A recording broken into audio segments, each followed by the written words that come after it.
Remue-ménage.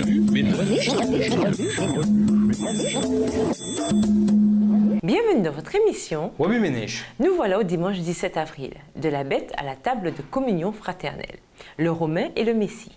Lisons Matthieu 8, les versets 5 à 9. Matthieu 8, les versets 5 à 9.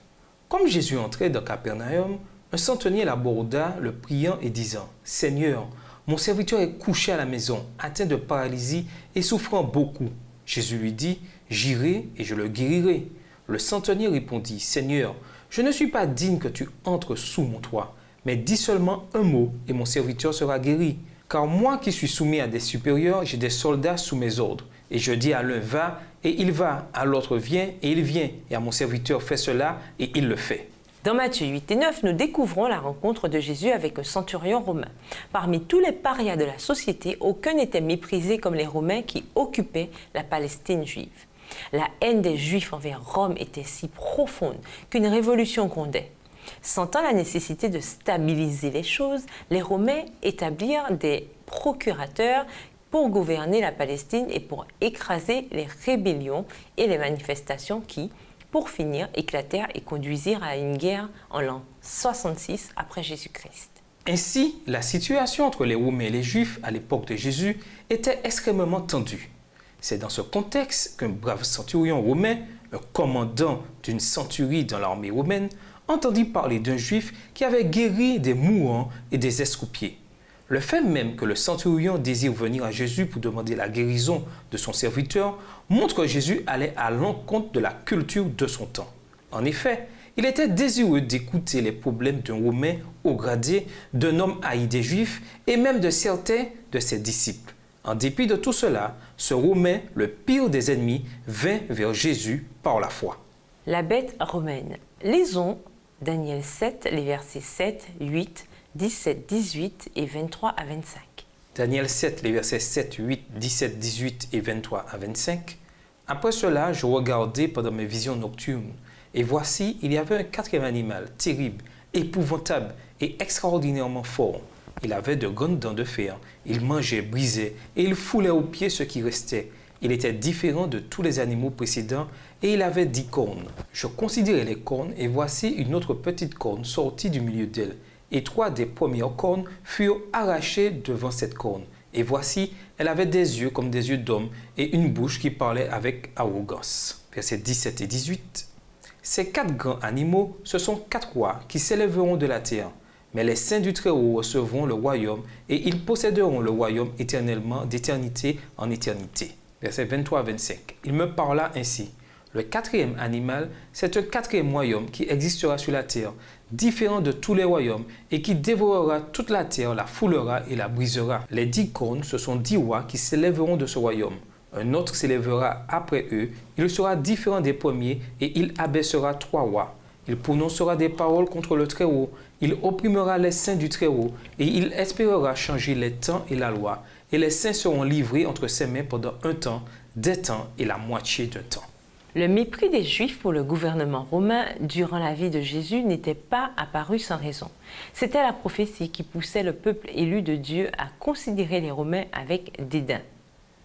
Dans Daniel 7, Dieu donne à Daniel une vision des royaumes qui vont gouverner la terre après les Babyloniens. Chaque royaume est représenté par une bête féroce sortant de la mer. La 4e bête, la plus féroce de toutes, est décrite comme étant effrayante, terrifiante, d'une puissance extraordinaire, au verset 7. Lorsque Daniel demande ce que ces bêtes représentent, l'ange lui répond qu'elles représentent les royaumes d'origine terrestre, mais que ceux qui suivent Dieu recevront un royaume éternel, au verset 17 et 18. Reste que la 4e bête serait terrible dans sa façon de conquérir la terre, au verset 23. Cette bête représentait les Romains et leur conquête impitoyable et délibérée du monde connu d'alors. Ainsi, la prophétie de Daniel parlant d'une puissance qui dévorerait toute la terre, verset 23, attisait la haine des Juifs envers leurs suzerains romains. Les Juifs espéraient ardemment recevoir un royaume qui, contrairement à Rome, serait éternel et leur appartiendrait à tout jamais. Verset 18. On comprend mieux pourquoi de nombreux Juifs de l'époque de Jésus allaient jusqu'à prendre les armes contre les Romains. Dans ce contexte, les rapports de Jésus avec les Romains étaient plus que contraires à la culture de l'époque. Ils étaient dangereux et même considérés par certains comme allant à l'encontre des promesses de Dieu. Une place à la table. Lisons Matthieu 8, les versets 5 à 13. Matthieu 8, les versets 5 à 13. Comme Jésus entrait dans Capernaum, un centenier l'aborda, le priant et disant, « Seigneur, mon serviteur est couché à la maison, atteint de paralysie et souffrant beaucoup. » Jésus lui dit, « J'irai et je le guérirai. » Le centenier répondit, « Seigneur, je ne suis pas digne que tu entres sous mon toit, mais dis seulement un mot et mon serviteur sera guéri. Car moi, qui suis soumis à des supérieurs, j'ai des soldats sous mes ordres, et je dis à l'un va, et il va, à l'autre viens, et il vient, et à mon serviteur fais cela, et il le fait. » Après l'avoir entendu, Jésus fut dans l'étonnement, et il dit à ceux qui le suivaient, « Je vous le dis en vérité, même en Israël, je n'ai pas trouvé une aussi grande foi. » Verset 11. Or, je vous déclare que plusieurs viendront de l'Orient et de l'Occident et seront à table avec Abraham, Isaac et Jacob dans le royaume des cieux. Mais les fils du royaume seront jetés dans les ténèbres du dehors, où il y aura des pleurs et des grincements de dents. Puis Jésus dit au centenier, « Va, qu'il te soit fait selon ta foi. » Et à l'heure même, le serviteur fut guéri. En dépit de la haine que les Juifs nourrissaient envers les Romains, un centurion vint à Jésus et l'implora de guérir son serviteur paralysé. Quel contraste saisissant entre le soi-disant peuple de Dieu qui n'éprouvait que du mépris pour les Romains et le centurion romain qui éprouvait de la compassion pour son serviteur souffrant. Jésus dit alors qu'il n'avait trouvé une telle foi chez personne en Israël. Il aborda ensuite le sujet délicat du royaume promis au sein du Très-Haut. Daniel 7, verset 18. Cependant, au lieu de promettre ce royaume à ceux qui se targuaient d'être le peuple de Dieu, il fit remarquer que beaucoup viendraient de l'Est et de l'Ouest et prendraient place à la table avec Abraham, Isaac et Jacob, avec qui Dieu avait établi une alliance éternelle en laquelle toutes les familles de la terre seraient bénies. Genèse 12, verset 3.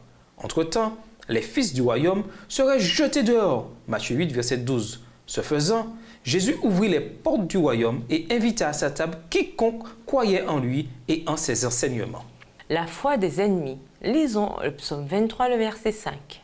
Psaume 23, verset 5. Tu dresses devant moi une table en face de mes adversaires, tu induis ma tête et ma coupe déborde.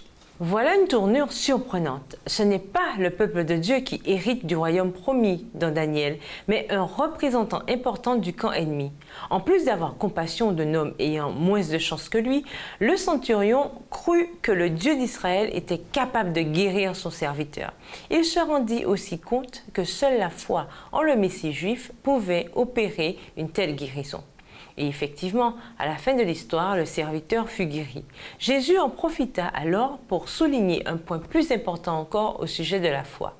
Ce point est le suivant. La foi peut non seulement désarmer nos ennemis, mais aussi les amener à la table de la communion fraternelle. C'est ce même Dieu qui dresse une table en face de nos ennemis. Psaume 23, le verset 5. Ouais, ménage, comment vous y prendre pour inviter à la table de la communion fraternelle ceux que vous considériez autrefois comme des ennemis? Est-il possible que la foi de ces gens en Dieu et en ses desseins surpasse la vôtre? Sur le plan pratique, que pouvez-vous faire pour vous réconcilier avec ceux avec lesquels vous êtes en conflit? Au revoir. Et à demain si Dieu veut. Remue ménage.